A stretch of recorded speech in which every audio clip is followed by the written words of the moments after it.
Bonjour à toutes et à toutes et bienvenue sur Science Coder dans ce nouveau numéro des mystères de YouTube. Le but, vous montrer quelques vidéos un peu étranges qui traînent sur YouTube et y trouver une explication claire, nette, simple et rapide. Pour ce 13e numéro, on va repartir à l'assaut de Google Earth. Et oui, encore une fois, mais que voulez-vous, il y a tellement de choses à débunk dessus. Mais juste avant, est-ce que vous vous rappelez de l'île de Jeannette, la fameuse île censurée de Google Earth? Eh bien, voyez-vous, ça fait quelques années qu'elle est là, sage et tranquille, toute seule. Puis on a tapé un petit peu dans l'arbre en sortant une vidéo dessus. Et qu'est-ce qu'il en est tombé de cet arbre? Eh bien, des articles, mais oui, des articles de partout. Des articles putaclic, des articles normaux, bref, tout ce que la presse peut nous sortir. C'est cool de s'intéresser à ce mystère quelques semaines après ma vidéo, mais au final, on n'en apprend pas plus que ce que j'ai déjà dit. Je trouve ça cool et pas cool à la fois. Cool dans le sens où ça permet de mettre en lumière cette île, et pas cool parce que ça renforce le côté mystère de cette histoire qui n'est pas si extraordinaire que ça en fait. Voilà. Et d'ailleurs, ce genre de titre, on en parle ou... Pourquoi Google Earth cache cette mystérieuse île russe? C'est quand même du gros foutage de gueule quand à la fin vous arrivez même pas à dire pourquoi, mais que vous laissez juste de simples spéculations sans trop expliquer. Là, c'est putaclic. Promettre un pourquoi pour nous laisser avec un peut-être, c'est pas vraiment très fair-play comme move.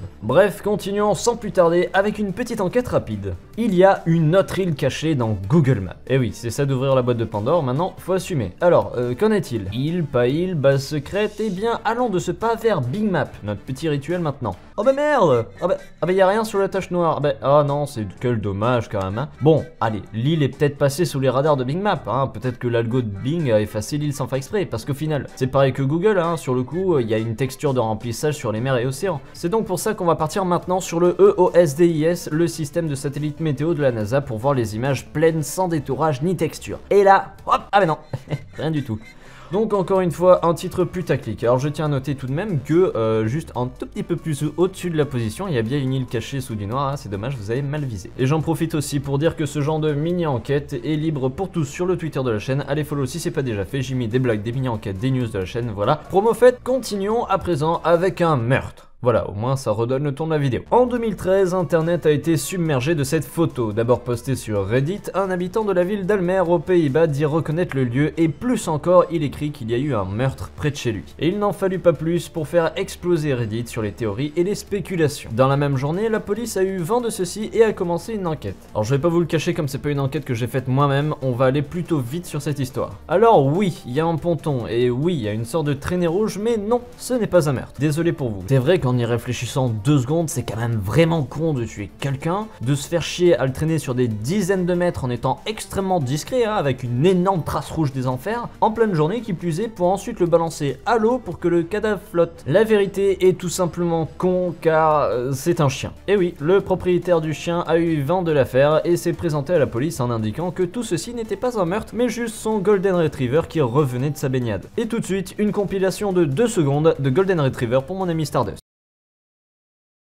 Bon, maintenant que vous savez que c'est un chien, les pièces du puzzle commencent à s'emboîter. Reprenons donc la photo de Google Maps. Donc ici nous avons les remous dus à la nage du chien pour retourner sur la rive, puis après c'est très facile, hein, on le suit à la trace, il passe sur le ponton pour ensuite aller voir son maître et son ami, l'eau qu'il perd sur le chemin colore entre guillemets, hein, enfin il fait ressortir la couleur du bois et lui donne une teinte un petit peu rougeâtre à la photo, donc point de meurtre. Mais il est déjà arrivé que Google Earth ait réussi à capturer des moments assez tristes. En 2009 par exemple, lorsque Google annonce le remplacement d'un lieu où on pouvait y voir la police ainsi que le cadavre d'un adolescent. Le père de famille étant tombé sur cette image a demandé à Google de la retirer immédiatement, ce qui a été chose faite aujourd'hui. Et pour finir sur une note un petit peu plus rigolote, hein, un autre meurtre avait été photographié cette fois-ci non pas sur Google Earth mais sur Google Street View. Oui, vous savez là que c'est lorsqu'on lâche le petit bonhomme dans la rue. Eh bien c'était dans 2014, devant un garage, on pouvait y apercevoir 2 personnes. Une à terre et l'autre avec une pioche à la main. La police écossaise prend en charge l'affaire et identifie l'homme à terre. Il s'agit du patron du garage. Ni une ni deux, les enquêteurs vont au garage et là, par grande surprise, le patron vient leur dire bonjour. Les 2 hommes, un petit peu étonnés de voir la police débarquer, n'ont pas mis longtemps avant de comprendre que c'était juste dû à leur blague qu'ils avaient fait quelques mois plus tôt. Au final, rien de grave, juste une blague entre 2 potes faite en moins de 20 secondes à la vue de la voiture Street View de Google. La police est d'ailleurs repartie du garage en rigolant avec une bonne histoire à raconter au repas de famille. Bref, c'est bien beau ces histoires de meurtre, mais moi j'ai un petit peu envie d'enquêter aussi. Donc c'est parti maintenant avec le plus gros de la vidéo, 6 lieux que Google Maps nous cache. Allez, c'est parti pour un petit peu de rigolade. Numéro 6. On embarque pour une zone très particulière qui se situe en Espagne. Entrez ses coordonnées sur Google Maps ou sur Google Earth et on tombe sur une énorme zone montagneuse recouverte d'une énorme couche noire qui cache tout, excepté les routes qu'on peut voir à travers et un hôtel qui a l'air totalement normal d'après les photos qui ont été prises. Mais alors pourquoi cette couche? C'est une zone montagneuse qui ne cache rien de spécial. De quoi? C'est tout? Comment tu peux dire que ça cache rien de spécial sans faire plus de recherche que ça? Non, parce que l'hôtel et tout ça c'est bien mignon, hein. Mais si on regarde bien Google Maps l'endroit et qu'on met sur plan, on peut voir qu'il y a un bâtiment sur le pic de la montagne. Et regarde, ça m'a pas pris plus de 10 secondes pour faire glisser le petit bonhomme sur la route et passer en Street View pour explorer la zone. Dans un premier temps, on peut voir qu'il y a bel et bien un bâtiment sur la montagne, et même bien plus qu'un seul bâtiment, hein, puisqu'on peut voir qu'il y a une assez grosse installation en dessous. Et de deux, si on va jusqu'au bout de la route avec Street View, on peut voir un magnifique panneau qui nous montre la voie de l'explication.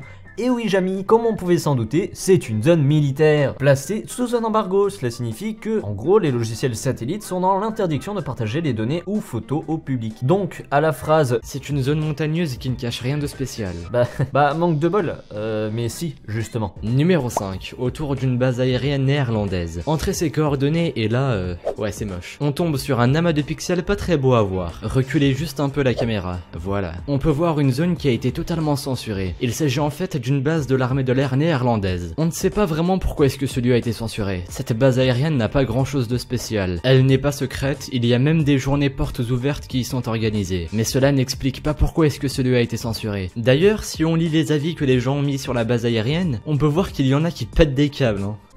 Ouais, d'accord. Alors tu sais, les avis ça veut rien dire par contre. Je peux moi-même laisser un avis à un endroit complètement au pif, hein, même sur la zone 51 en disant ouais c'était pas ouf. Mais cela n'explique pas pourquoi est-ce que ce lieu a été censuré. Alors écrivons le nom de la base aérienne. Alors Volken Uden. Bon si ça se prononce pas comme ça je m'en tape. Ah bah zut alors, c'est une base militaire. Bah donc ça explique totalement pourquoi elle a été censurée, hein.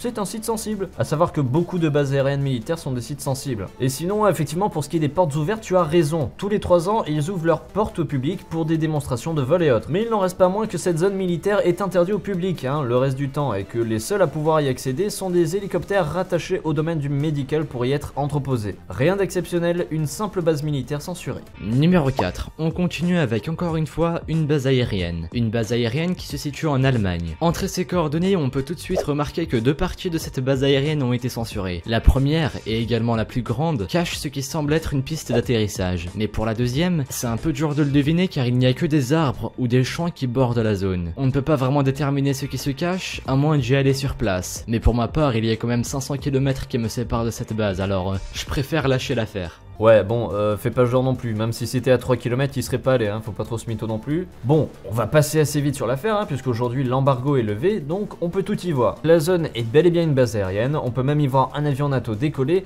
et un autre avancer vers le parking pour avions, désolé, j'ai plus le mot.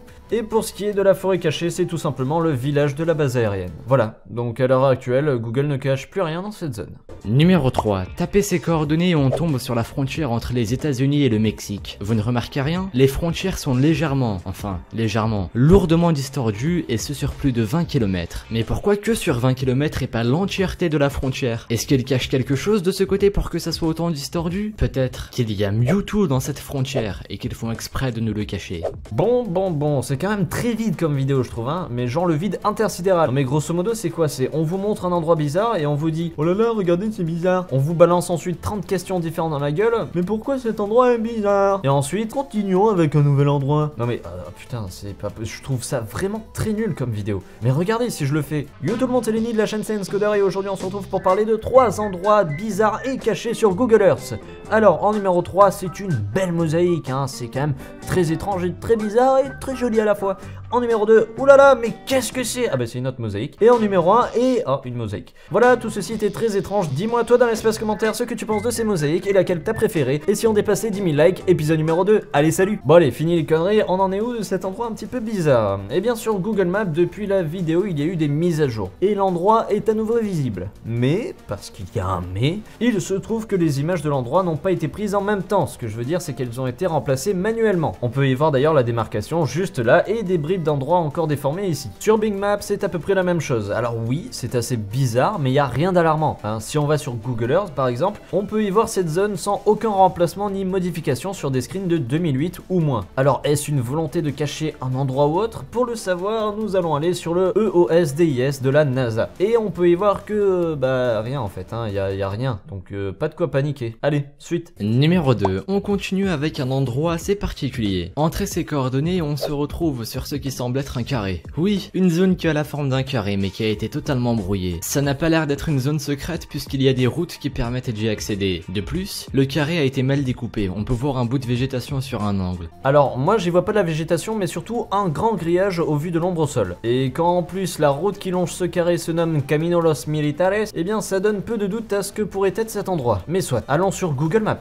Ok, alors bon là c'est assez flou. Bon allons sur Google Earth. Ok, c'est assez flou aussi. Bon allons sur Bing Map. Putain ça m'emmerde. Ce qui me laisse à penser à un embargo sur une base de l'armée. Mais, en regardant bien sur Google Earth, j'ai pu voir que c'était des photos datant de 2007. Donc, j'en appelle à mon 7e sens du voyage dans le temps.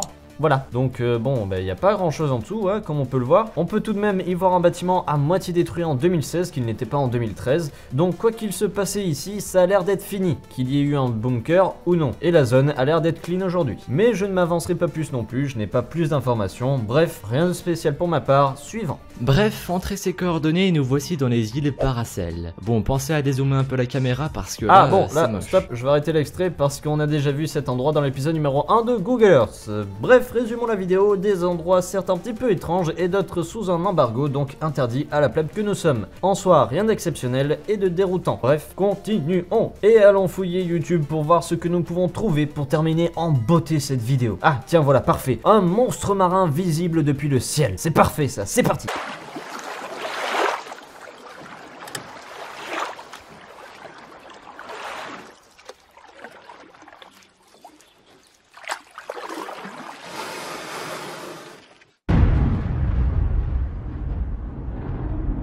Bon, alors, deux trucs. Pourquoi le bruit des vagues en fond? Et surtout, c'est quoi cette façon de filmer là? Tu sais, c'est pas parce que tu vas rapprocher ton téléphone de l'écran qu'on y verra mieux, hein, c'est d'ailleurs tout le contraire. Bon, rendons-nous à ces coordonnées, hein. Et oui, c'est sûrement un truc à la con, mais bon, allons vérifier quand même, ça ne coûte rien. Ah, oui, d'accord. Alors, mon cher, déjà pour commencer, non, il n'y a pas de monstre à cet endroit, mais seulement de la terre, du sable et des cailloux. Hein. Lorsque l'eau monte, cela crée une turbulence qui provoque de la mousse, c'est un petit peu comme un barrage dans une rivière, hein. C'est pourtant pas si compliqué à vérifier. D'ailleurs, pour tous ceux qui me demandent comment changer la timeline temporelle dans Google Earth, c'est très simple, lorsque vous êtes sur le lieu voulu, vous avez juste à cliquer en bas sur la date et ça vous ouvrira une petite fenêtre en haut à gauche et ainsi vous pourrez voyager dans le temps. Bien évidemment, c'est seulement s'il y a plusieurs photos de l'endroit qui ont été faites au cours du temps. Et j'ai une question qui me turlupine. Côté commentaire, on en est où? Tu sais qu'il y a des bateaux dans l'eau, t'es con ou quoi? Loupé, hein, c'est con, t'y étais presque. Bref, vous l'aurez constaté, point de mystère à l'horizon, que des trucs qui s'expliquent plutôt facilement. Merci à tous d'avoir regardé cet épisode, n'oubliez pas de laisser le petit like qui fait toujours plaisir. Vous êtes d'ailleurs de plus en plus nombreux à liker et à commenter les vidéos, merci énormément à vous tous. Je vais encore me répéter, mais bon, vous êtes bientôt 70 000 à suivre cette chaîne et ça monte très vite. Merci à tous pour votre soutien et votre confiance, et sinon nous, on se retrouve très bientôt pour un nouveau numéro des mystères de YouTube. Bref, tchuss!